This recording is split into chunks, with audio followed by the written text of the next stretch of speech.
Hello दोस्तों, स्वागत है आपका फिर से हमारे चैनल अंकित फाइनेंस पे। मैं अंकित स्वागत करता हूं आपका अपने इस चैनल पे। तो दोस्तों, आज हम लोग बात करने वाले हैं फाइनेंशियल रेशियो के बारे में, जिसका कि जिक्र आप बहुत जगह सुने होंगे। उसका नाम है पीई रेशियो, यानी कि उसका फुल फॉर्म क्या होता है, प्राइस टू अर्निंग रेशियो। तो अभी इसके बारे में हम लोग डिटेल में जानेंगे। तो दोस्तों, इसको जानने से पहले हम लोग बात करेंगे ईपीएस के बारे में, यानी अर्निंग पर शेयर। क्योंकि जब तक आपको ईपीएस नहीं समझ में आएगा, आप प्राइस टू अर्निंग रेशियो नहीं समझ सकते हो। तो ईपीएस सिंपली होता है अर्निंग पर शेयर। यानी कि मान लीजिए एक कंपनी का 1,000 शेयर है और उस कंपनी की टोटल अर्निंग है 10,000। तो वो एक शेयर पे कितना कमा रहा है, यानी कि 1,000 उसका शेयर है और वो कंपनी का टोटल अर्निंग है उस साल का 10,000। तो वो एक शेयर पे कितना कमा रहा है, वो हो जाएगा 10,000 बाई 1,000, यानी कि वो एक शेयर पे 10 रुपये कमा रहा है। तो वो हो गया उस शेयर का ईपीएस। ठीक है, उस शेयर का ईपीएस यानी एक शेयर पे कंपनी ये 10 रुपये कमा रहा है। तो earning per share is equal to 10 rupees. तो अब बात करेंगे पीई रेशियो के बारे में। पीई रेशियो क्या होता है? पीई का फुल फॉर्म होता है प्राइस टू अर्निंग रेशियो, यानी कि जो उस शेयर का भी मार्केट प्राइस चल रहा है उस वो, और वो कंपनी कितना एक शेयर पे कमा रहा है। तो जैसा कि अभी हम लोग बात किया, वो कंपनी एक शेयर पे 10 रुपये कमा रहा है, यानी कि उसका ईपीएस है 10 रुपीज। और उसी स्टॉक का जो प्राइस है, जो उसका शेयर प्राइस है, वो मान लीजिए 150 रुपये, यानी कि वो 150 का प्राइस है। और टोटल 1,000 शेयर है और 1,000 शेयर कंपनी वाले को 10,000 रुपये कमा के दे रहा है, यानी कि एक शेयर कंपनी वाले को 10 रुपये कमा के दे रहा है। तो एक शेयर 10 रुपये कमा के दे रहा है, गौर करिएगा। एक से एक, और उस एक शेयर का दाम कितना है, 150 रुपया।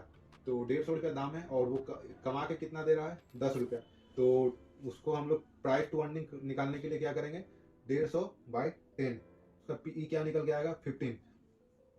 तो इसी को कहते हैं प्राइस टू अर्निंग रेशियो। तो सिंपली मैं ये बताना चाहूंगा कि मान लीजिए आप एक शेयर के लिए कितना पे कर रहे हो। आप एक शेयर के लिए यहाँ इस एग्जांपल में 150 रुपये दे रहे हो, और आप उस आपका जो एक शेयर है वो कंपनी, मतलब वो कितना कमा कर आपको देगा, क्योंकि आप उस शेयर को ले लोगे। तो वो कितना का प्रॉफिट जनरेट करता है, 10 रुपये का। यानी कि आप 10 रुपये का प्रॉफिट लेने के लिए कंपनी से आप 150 रुपये खर्च कर रहे हो, तो आप 15 गुना ज्यादा खर्च कर रहे हो। तो उसी को कहते हैं पीई रेशियो।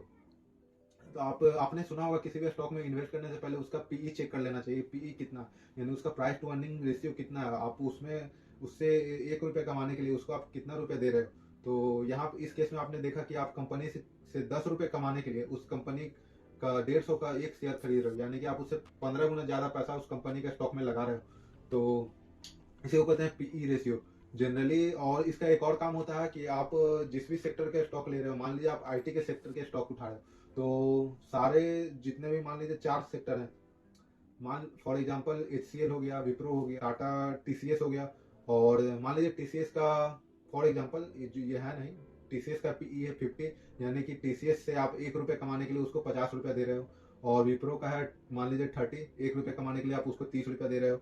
और एचसीएल का मान लीजिए है 20, यानी कि एचसीएल को आप 1 रुपये कमाने के लिए 20 रुपया दे रहे हो। तो आप देख सकते हो सबसे कम पीई रेशियो एचसीएल का।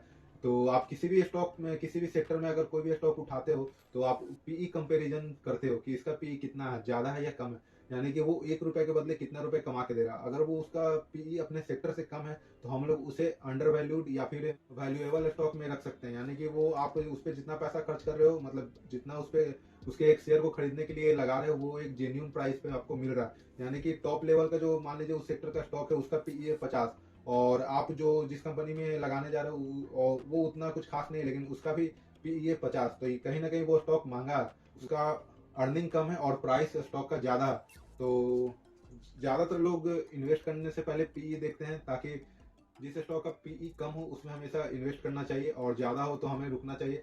और पीए के बारे में एक और बात बता सकता हूँ, P price to earning ratio के बारे में, कि जब ये जो प्राइस टू अर्निंग रेशियो ये समय समय पे ऊपर नीचे होते रहता है। मान लीजिए इस साल कंपनी का प्रॉफिट बढ़ गया, यानी कि उसने ज्यादा कमा के दिया, तो उसका शेयर प्राइस और 150 का 150 ही है।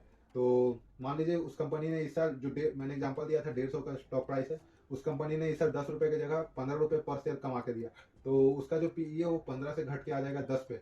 तो इस तरह से उसका पीई घट गया। और मान लीजिए अगर इसका अपोजिट होता है, यानी कि वो कम कमा के देता है और उसका जो स्टॉक प्राइस सेम रहता है, तो उसका पीई बढ़ जाएगा, यानी वो 15 से 18 हो जाएगा, 20 हो जाएगा, तो वो और महंगा हो जाएगा। तो सिंपली इस रेशियो का हम लोग इस्तेमाल करते हैं किसी भी स्टॉक के बारे में जानने के लिए कि वो महंगा है या सस्ता है। तो प्राइस टू अर्निंग रेशियो जानने से पहले मैंने जैसा कि आपको बताया, अर्निंग पर शेयर आपको जानना होता है, और उसी से ये प्राइस टू अर्निंग रेशियो निकलता है। तो उम्मीद करता हूँ ये थोड़ा सा कैलकुलेशन वाला हो गया, लेकिन ये बहुत सिंपल है। आप किसी भी स्टॉक का देख सकते हो प्राइस टू अर्निंग, यानी कि वो 1 रुपए के बदले आपसे कितना चार्ज, 1 रुपए आपको कमा के देने के बदले आपसे कितना चार्ज कर रहा है। मान लीजिए उसका पी है 50, तो आपको 1 रुपए कमा के देने के बदले वो आपसे 50 रुपए आप उसमें लगाओगे, तब आप कहीं जाके उससे 1 रुपए कमा सकते हो। इन सिंपल सिंपल सा लैंग्वेज में बस यही कहना चाहता हूँ कि जिसका पी 50 है तो आप उसको उसमें 50 रुपए लगाओगे तो आपको 1 रुपए कमा के देगा। किसी का पी अगर 100 है तो आप उसमें 100 रुपए इन्वेस्ट करोगे तो आपको 1 रुपए कमा के देगा। और किसी का पी अगर 10 है तो आप उसमें 10 रुपए लगाओगे तो आपको 1 रुपए कमा के देगा। तो जैसा कि मैंने बताया कि आपको कमा के 1 रुपए ही देने वाला है। किसी अलग अलग स्टॉक है, कोई 10 रुपए, किसी में आपको 10 रुपए लगाना है, किसी में 50, किसी में 100, तो ज्यादातर लोग जो है 10 रुपए वाला ही चुनेंगे। तो ठीक है, लेकिन जो बड़ी बड़ी कंपनियां उसका पी हाई रहता है, लेकिन उसका भी एक रेंज होता है। आपको उसके सेक्टर वाइज डिवाइड देख लेना है, मतलब 3-4 स्टॉक को देख लेना है कि किसका पी कितना है, और एक एवरेज पी निकाल लेना है कि 50-60 तक ठीक है, लेकिन उससे ज्यादा है तो ओवर वैल्यूड है, कम है तो उसमें आपको इन्वेस्ट करना चाहिए। तो उम्मीद है कि आपको पी रेशियो समझ में आ गया होगा, और अगर नहीं समझ में आया तो वीडियो के नीचे कमेंट करें। और बाकी फिर मिलते हैं हम लोग अगले वीडियो में दूसरे टॉपिक के साथ। तब तक के लिए जय हिंद, जय भारत।